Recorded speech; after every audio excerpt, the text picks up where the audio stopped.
Hello दोस्तों, नमस्कार दोस्तों। मेरा नाम है संदीप चौधरी। गाइज, मेरे को जो फर्स्ट यूट्यूब की इनकम आई थी उसके लिए मुझे क्या क्या दिक्कतों का सामना करना पड़ा, वो अपनी सच्चाई आज मैं आपको बताने वाला हूँ। गाइज, सच्चाई जो कि एक अगर आप यूट्यूब चैनल बनाने वाले हैं या यूट्यूब चैनल आपने बना रखा है तो आप उस गलती को ना करें। फिर आप कहेंगे कि भाई मेरे साथ अगर काश कोई मेरे को कोई पहले बता देता तो मेरे को ये दिक्कत ना होती। तो गाइज, अब आपको क्या करना है, अगर आप यूट्यूब पे से फर्स्ट पेमेंट लेनी है और आप चाहते हैं आपको कोई भी प्रॉब्लम ना हो, तो गाइज सबसे पहले आप जो अपना अकाउंट जो है एक अच्छी बैंक में खुलवा लें। अच्छी बैंक कौन सी हो सकती है? स्टेट बैंक हो सकती है, HDFC हो सकती है, एक्सिस हो सकती है, ICICI हो सकती है। यानी जो एक अच्छी बैंक होती है, जो बड़ी बैंक होती है, वो उन्हें बोलते हैं अच्छी बैंक। बहुत सारे लोग छोटे बैंकों में खाता खुलवा लेते हैं, ग्रामीण बैंक वगैरह जो होती हैं, फिर उनमें जो है स्विफ्ट कोड वगैरह लेने में दिक्कत आती है, पैसे पाने में जो खाते में प्रॉब्लम आती है।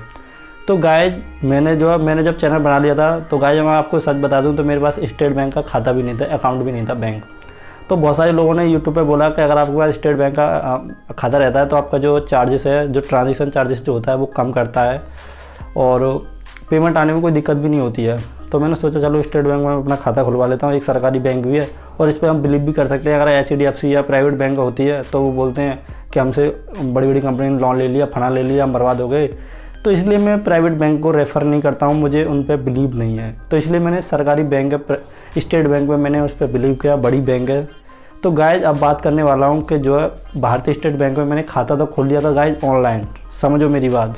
फिर वो क्या हुआ गाइज, मैंने 1 साल तक मैंने उसमें कोई ट्रांजेक्शन नहीं किया, यानी बैंक जाके कोई ट्रांजेक्शन नहीं किया, अपना ऑनलाइन ही खाता खोला। तो ऑनलाइन ही ट्रांजेक्शन करता रहता था, पैसा निकाला और फ़ोनपे किया, पेटीएम किया, ATM मेरे पास आ चुका था, ATM से पैसे निकाल दिए। पर गाइज इसमें क्या एक ऑप्शन था कि आपको बैंक जाके एक बार KYC कराना पड़ेगा। पर मैंने मैडम से बोला था, मैडम मैंने अपना एक भारतीय स्टेट बैंक में मैंने अपना बैंक अकाउंट खुलवाया है, तो मेरी कोई KYC वगैरह करनी है तो आप कर दीजिए। उन्होंने चेक भी किया, उन्होंने बोला कोई KYC नहीं करनी है। फिर वो खाता क्या हुआ, 1 साल जैसे ही हुए वो खाता हो गया बंद। अब मेरे को बहुत बड़ी प्रॉब्लम आई कि अब मैं अपने यूट्यूब की पेमेंट किस में मंगाऊंगा। फिर मैंने क्या किया, वो तो खाता हो गया बंद। मेरे यहाँ पर जो है 1.5 से 2 किलोमीटर की दूरी पर 2 स्टेट बैंक की ब्रांच है। एक अभी खुली है साल भर पहले और उससे बहुत साल हो गया, 10 से 15 20 साल भी हो गए होंगे जब से वो बैंक चल रही है, यानी सबसे पुरानी बैंक वही है, स्टेट बैंक। तो गाइज उसमें मेरा खाता खोला था ऑनलाइन।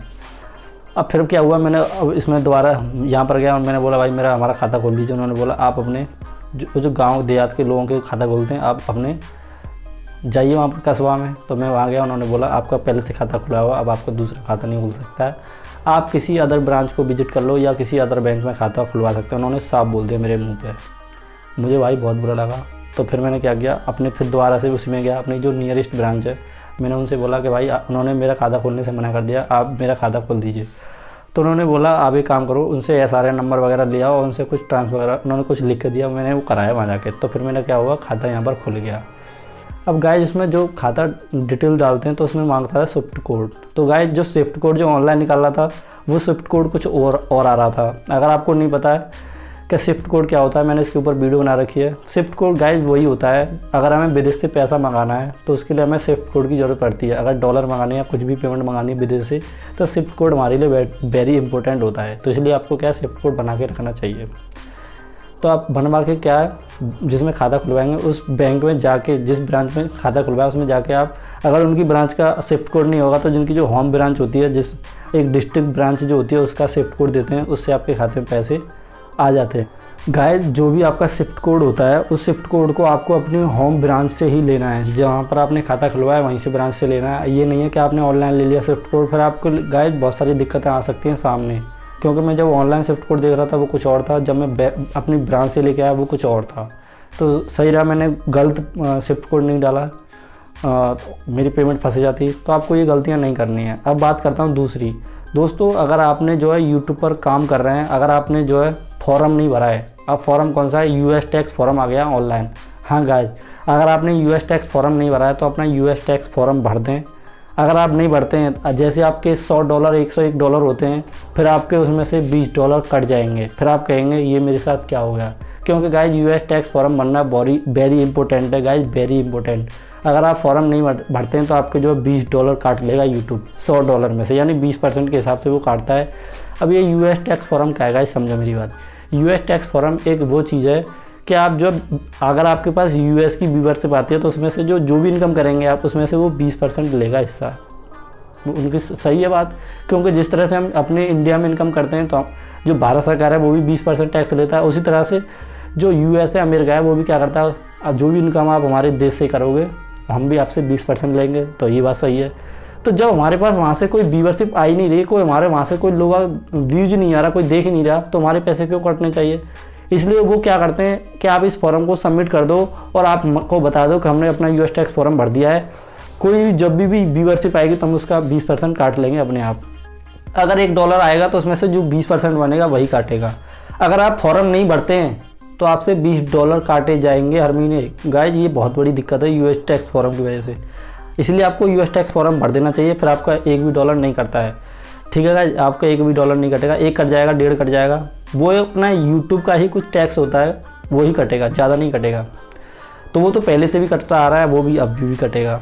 ठीक है गाइज, ये होगी आपकी दूसरी प्रॉब्लम। यूएस टैक्स फॉर्म भरना बहुत ही जरूरी है। अब तीसरा अपडेट मैं आपको बता दूं, तीसरा क्या है दोस्तों, जो भी आप एडसेंस, गूगल एडसेंस अकाउंट होता है उसमें जो भी एक्शन बटन आया करें अपग्रेडेशन करने के लिए, उसे आपको एक्शन बटन को कंप्लीट करना चाहिए। जैसे पैन कार्ड की डिटेल मांगे, पैन कार्ड भरो, आपसे वोटर कार्ड आईडी वगैरह मांगे, वो भरो। और बहुत सारे लोग क्या है मुझे कमेंट करके पूछते हैं कि भाई हमारे पास शॉर्ट फंड आ गया, हमारे खाते में पैसा नहीं आया है। तो गाइस मैं आपको बता दूं, यूट्यूब शॉर्ट फंड आपको जो है 12-13 तारीख को आ जाता है, 15 तारीख को। उसके बाद क्या है वो 21 तारीख तक, 21 तारीख से और पहले गाइस आपको वो फिल करना पड़ता है, फिर आपके खाते में वो पैसे आ जाते हैं। उसको आपको एक्शन करना पड़ता है, कंप्लीट करना पड़ता है। जो भी आपके पास मेल आता है कि आपको $170 मिल गए, $200 मिल गए, वो आपको कंप्लीट करना पड़ता है गाइस। फिर आपको उसमें बैंक डिटेल वगैरह, अपना गूगल एडसेंस अकाउंट वगैरह सब कुछ बनाना पड़ता है, सब कुछ मैनेज करना पड़ता है। एक तरह का आपका जैसे चैनल मोनेटाइज करते हैं उसी तरह से उसमें पूरा प्रोसेस करना पड़ता है, बैंक के स्विफ्ट कोड वगैरह सब कुछ डिटेल डालनी पड़ती है। ठीक है गाइज, तो आप ये गलती ना करें, इसलिए आपको मैं ये वीडियो बना रहा हूँ। ठीक है गाइज, और सारी प्रॉब्लम तो यही आती है, ज़्यादातर मैंने सबको बता दी। तो गाइज आज की वीडियो में बस इतना ही है। अगर आपको वीडियो पसंद आई है तो दोस्तों वीडियो को एक लाइक करें, चैनल को सब्सक्राइब करें। अगर आपके मन में कोई कन्फ्यूजन रह जाए, कोई सवाल रह जाए तो आप हमें कमेंट करके पूछ लेना।